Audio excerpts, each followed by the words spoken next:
Hello, comic fans. Here we go again with another big week. I got 13 comics this week.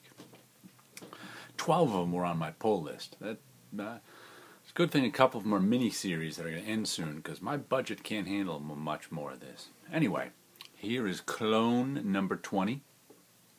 I've been buying it for 20 issues, so you know I like it. The story continues as the group of clones try to find their way to safety, as everybody in the United States, if not the world, is looking to do the clones in because they don't like the whole idea of people being clones.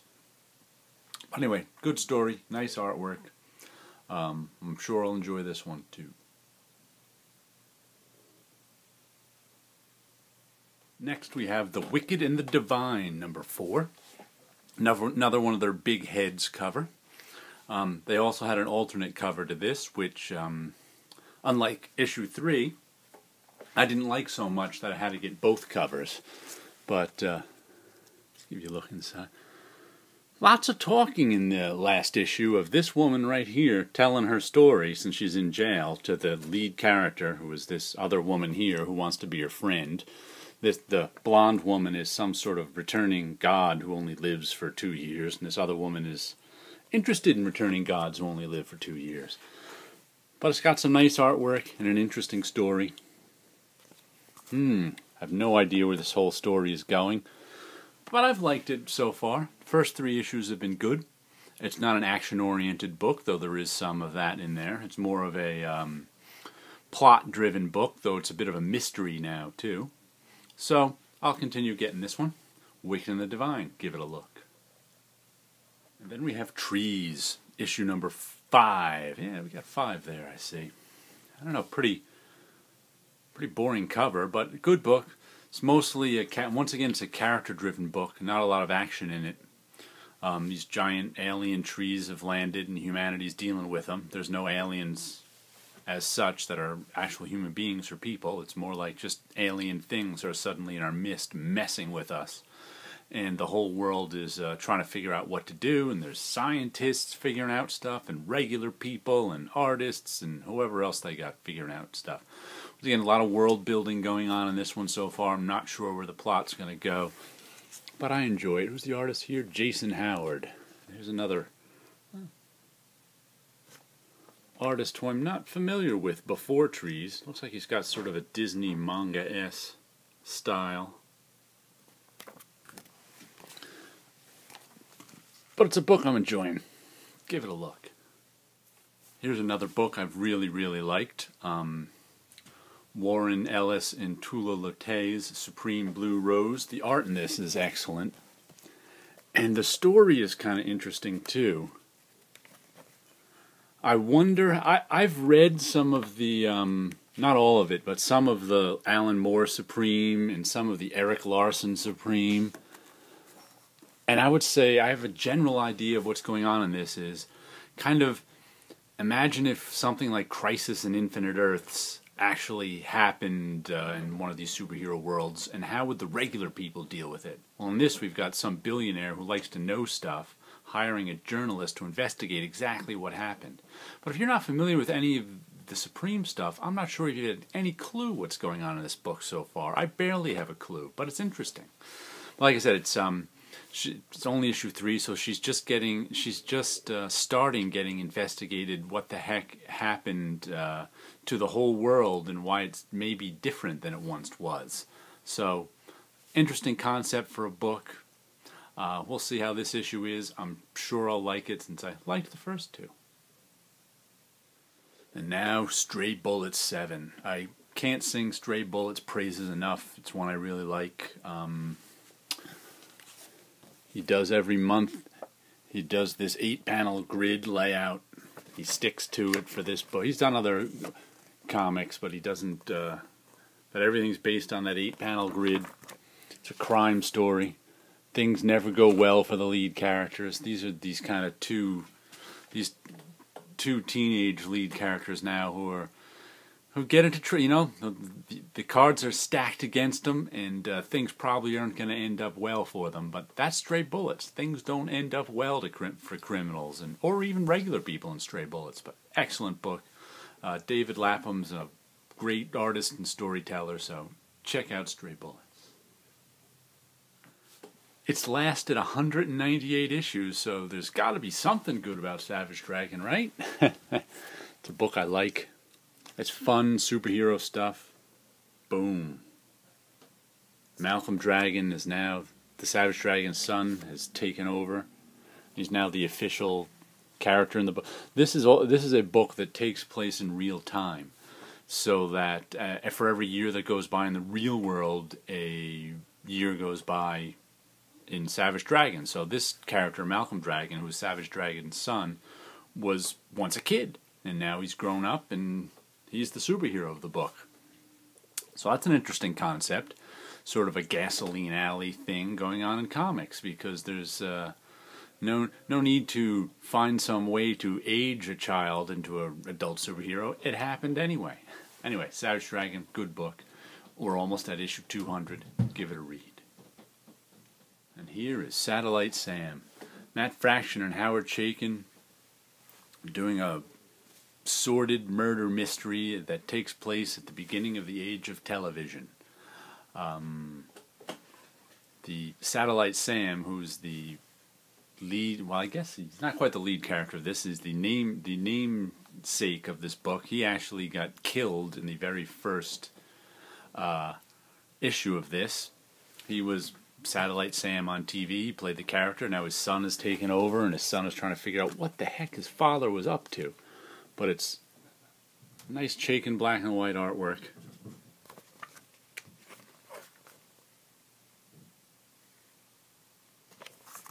A fun story, a murder mystery, lots of characters running around, doing sordid things, as I don't even know what the Satellite Sam Jr. Is trying to figure stuff out. You know what? You really don't want to figure out that much about your father's sex life, especially when he's a Hollywood player who likes to take Polaroids. I guess it's sort of reminiscent of that Hogan's Heroes guy who didn't end well. But it's a good story. I'm enjoying it. Nice cover on Manifest Destiny number 10 this month, as one of the sleazier criminal characters in the book is looking all covered in bugs and ugly, because he's an ugly character.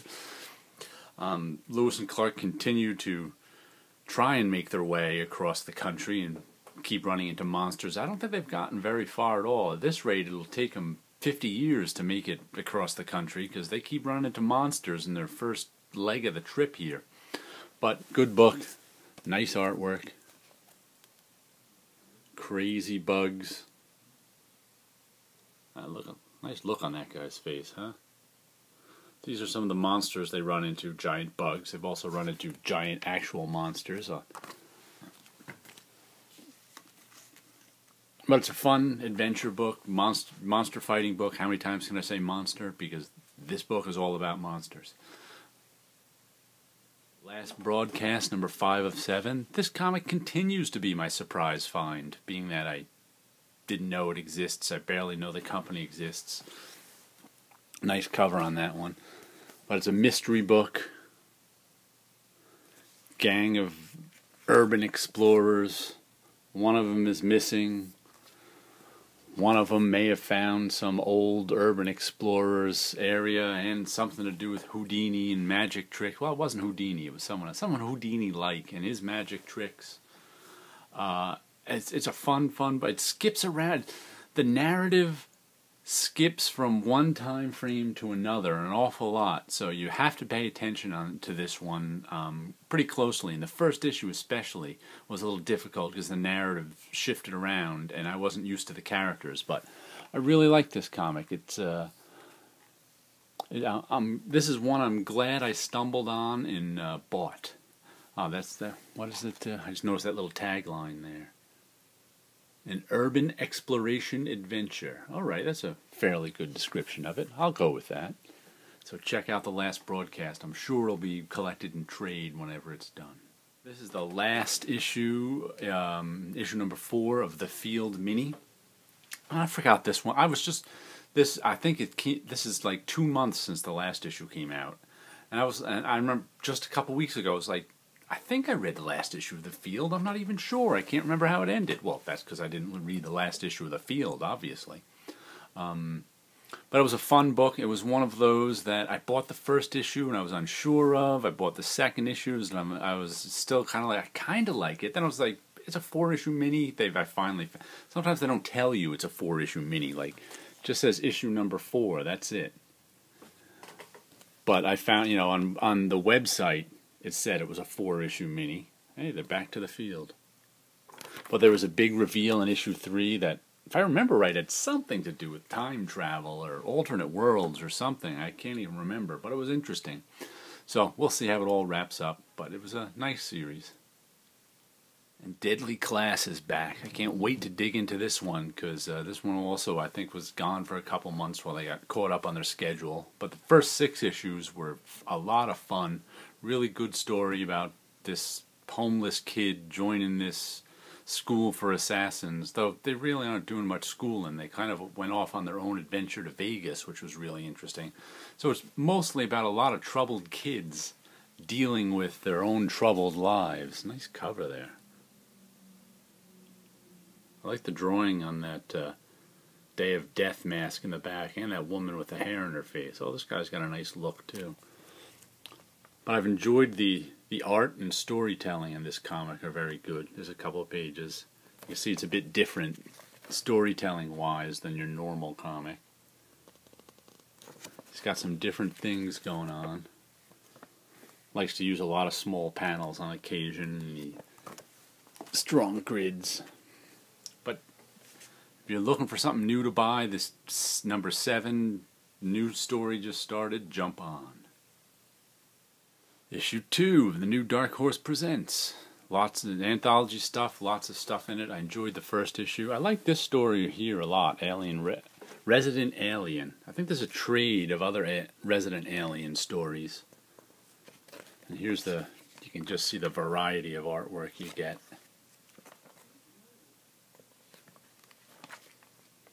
Lots of different styles, lots of different stories.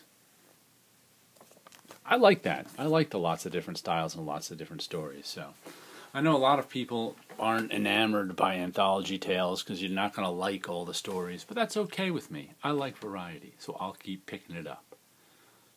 Finally, we have George Perez's Sirens, issue 1 of 6. I think this is just George Perez female superheroes. Oh, look at that. It's a wraparound cover. I have no idea what it's about besides George Perez. Oh, look at this. She must be an Atom type girl. Ant-Man. She's small. She's the strong one. She's the one with guns. She shoots blasts. And that's the leader. I don't know. These superhero teams often have archetypes in them. And that...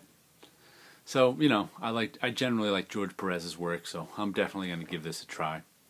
Probably pick up all 6 issues because I can't imagine this one is so bad that I don't want to pick up all 6 issues, but I'll let you know. Until next week, keep on reading comics.